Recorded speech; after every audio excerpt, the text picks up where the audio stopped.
मातीचे मर्म, एक अद्भुत जीवनचक्र. पहाटेची सोनेरी किरणे जेव्हा या धरणीवर पडतात तेव्हा निसर्गाचा एक शांत पण गुंतागुंतीचा खेळ सुरू होतो. या सुंदर शांततेत दडलेला असतो अस्तित्वाचा एक अखंड संघर्ष. इथे एका जीवाचा मृत्यू हा दुसऱ्या जीवाचे जीवन ठरतो.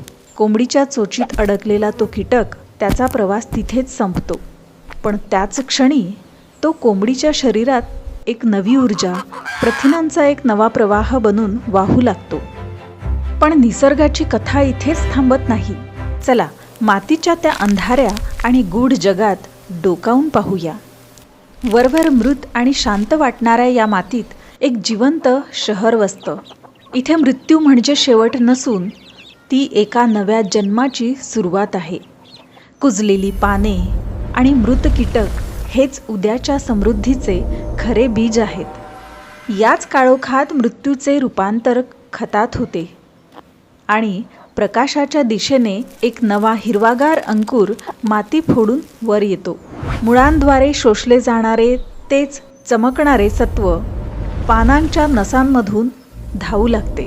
शेतकऱ्याचे रापलेले हात जेव्हा हे पीक मातीतून वेगळे करतात तेव्हा ते केवळ अन्न नसते, तो मातीचाच एक जिवंत अंश असतो. आता तुमच्या ताटात वाढलेले अन्न पहा. एका बाजूला मांसाहार तर दुसऱ्या बाजूला हिरवीगार शाकाहारी भाजी.